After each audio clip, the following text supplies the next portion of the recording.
And as I was meditating and preparing what to share this evening, it occurred it occurred to me that in the Bible there is actually a pattern uh, that that the patriarchs went through whenever they had the calling of God.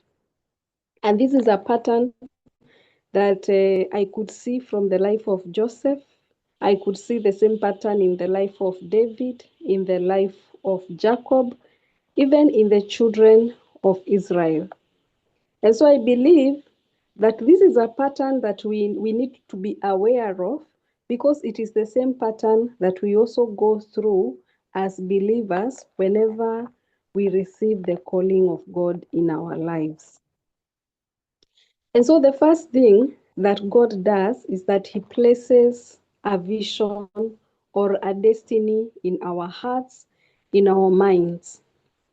He gives us a revelation of what He has called us towards. And we see this with Joseph. Joseph received his revelation through the dreams. You remember the two dreams that he had. We see this with David, who was anointed as the king of Israel. Jacob, there was a prophecy given to his mother that the younger would serve the older, rather the older would serve the younger. Again, we see the same with the children of Israel when they are chosen by God as his people, the people through whom God would reveal Himself to the rest of humanity, the people through whom God would reveal the plan of salvation of mankind. So the first thing that God does is that He places the vision. He reveals the vision. He reveals the destiny that He has for us. And this is actually the easy part. The easy part is when God is revealing this to us as He's steering us towards that destiny, as He's steering us towards that calling. And our responsibility in this stage is humility, because the plans that God has for us are greater than we can imagine. His purposes over our lives, what He wants to achieve through us, they are much, much greater than our mind can imagine. And sometimes the purposes that He has, like the one He had with Abraham to establish a people for Himself, they are so beyond our imagination. I don't believe that Abraham knew. He just knew that he had a promise of a son, and he knew he had a promise of many descendants. But the story of Abraham, as it is revealed to us, the beautiful story of Abraham, the story of salvation, the story of God using His seed to bring mankind to salvation, to bring mankind to pure worship. I don't believe that Abraham actually had the comprehension of the plan of God towards him. The same thing with Joseph, when he had this vision that he was going to be a ruler. You know, when he saw the star and the moon bowing, when he saw his wheat, the wheat of his brothers bowing to his wheat, I don't imagine that Joseph had thought that the entire of mankind's survival would depend on him. It would depend on the decisions that he would make. It would depend on how faithful he is in managing what Pharaoh has entrusted to him. Such a great responsibility. And so sometimes when God places our visions in our hearts or reveals His plans for us, many times we just get a glimpse of what God's full intent is.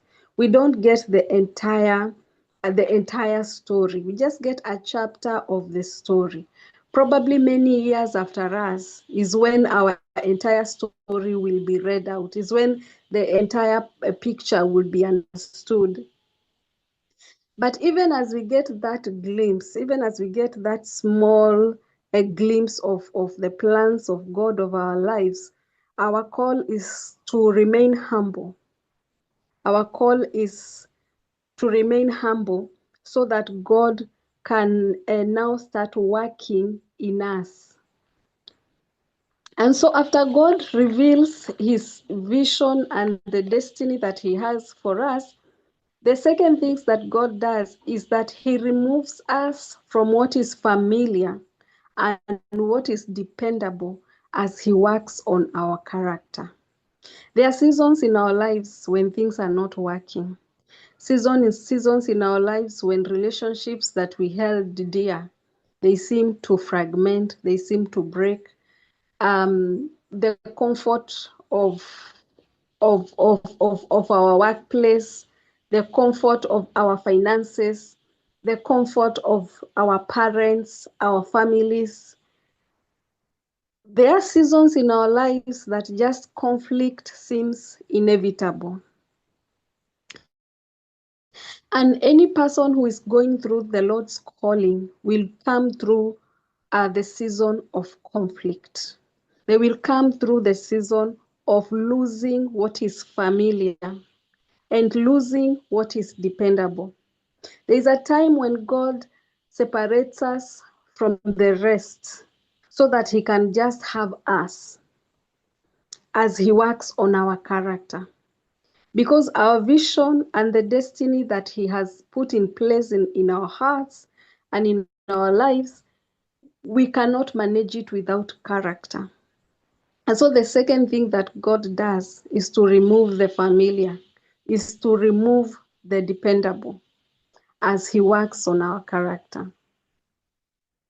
And this we see again with Joseph being removed from his father's household, taken to Egypt as a slave and as a prisoner. We see him being derobed of his coat of many colors and being clothed with the clothes of the slaves. From being a daddy's favorite to being a prisoner. We see this with David. You know, David was anointed as the next king of Israel. But in that season of character formation, he was a fugitive, running for his life. So we see from the promise that he's going to be a king to now running away to the caves, living in the caves, living in wilderness, separated from his family for his own survival, living as a fugitive. We see the same with Jacob. We see from his promise as the father of Israel, to him being separated from his family, to him living with Laban, you know, to him being living with a trickster. And we see it with the children of Israel. The promise is that they will possess the land. But now here they are living as slaves in the land of Egypt. And as I was meditating on this, the contrast between the promise and the affliction was amazing. Because for Joseph, he was promised to be the ruler. He was promised to be the master. But in his season of character formation, he was a slave. He was a prisoner. So God promises Joseph, you're going to be a ruler. But Joseph finds himself in a position, in a place where he is a slave. God promises David that you're going to be a king. And then David finds himself as a fugitive running for his life. God promises Jacob that you're going to be the father of Israel. Then Jacob finds himself working without a wage. God promises the children of Israel that you're going to be a mighty nation. You're going to possess this land, the land that is flowing with milk and honey. But they find themselves working with brick and straw in the land of Egypt. And so this actually is the most important step in possessing our destiny. It is that step where we have to allow God to work in us that which he needs to work in us. And if Joseph was going to be a good ruler, he needed to understand the pain of a slave and the pain of a prisoner. And if David was going to be a great king, he needed to understand the desperation of a fugitive. If Jacob was going to be a father of Israel, he needed to understand the pain that is caused by trickery. And if the children of Israel were going to possess the land, they needed to know what it is like to be without land. And so our affliction and our suffering most of the time point us to the direction that God is taking us. Most of the time it points us to the direction of our, because if we are going to be elevated, then we need to know what it is like to be lowly.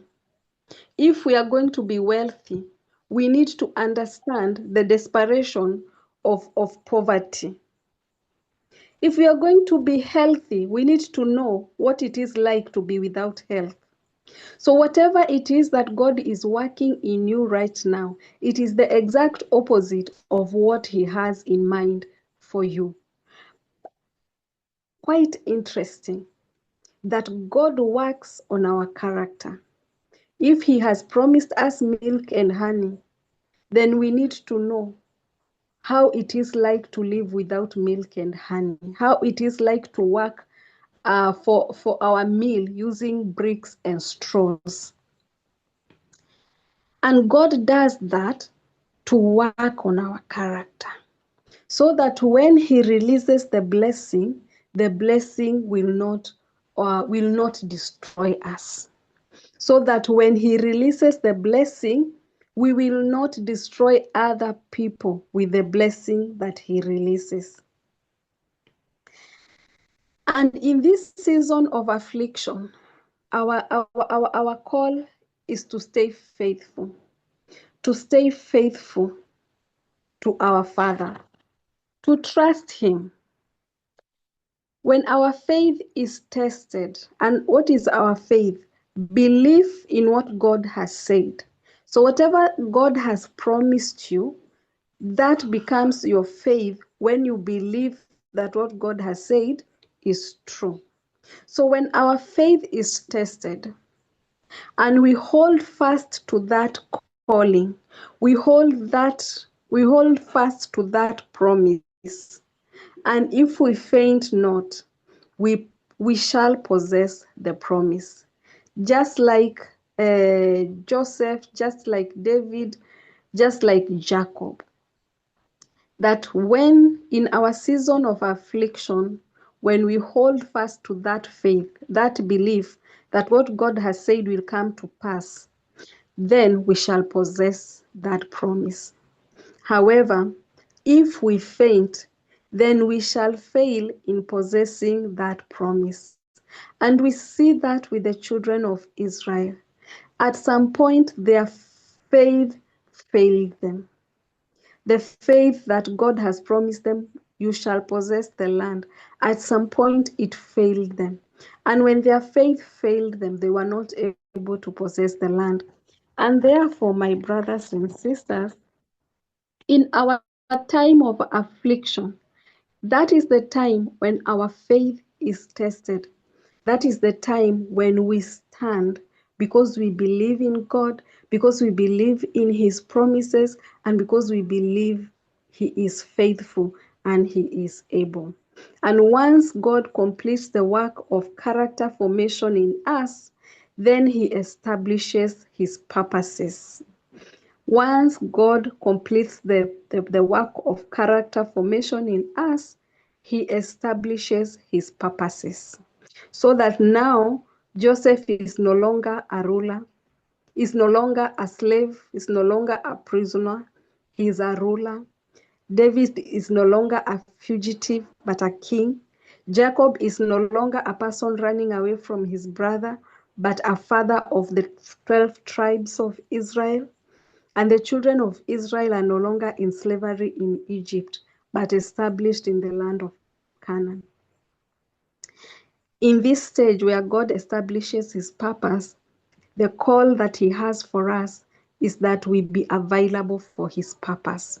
Once He has perfected His work in us, character formation in us, then we need to be available for His purpose. We need to be available that His purpose may prevail, may prosper in us and through us. And so that is a pattern in the Word of God. And it is the same pattern that we see in the book of Romans, chapter 8, verse 30, that now brings us to the New Testament. It says, the book of Romans 8 and 30, it says, and whom He predestined, He also called. That is me and you. And whom He called, He justified. And whom He justified, He also glorified. If I can read from the New Living Translation, I can read from the New Living Translation.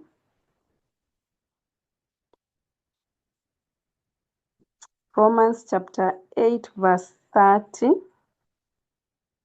It says, and having chosen them, He called them to come to Him. And having called them, He gave them right standing with Him. And having given them right standing, He gave them glory. Again, we see a pattern that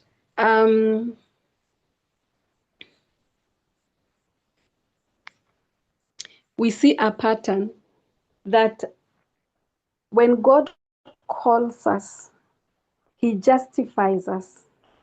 But in justifying us, He begins a work of sanctification in us. And it is that work of sanctification that will lead to our glorification. And therefore, my brothers and sisters, for whatever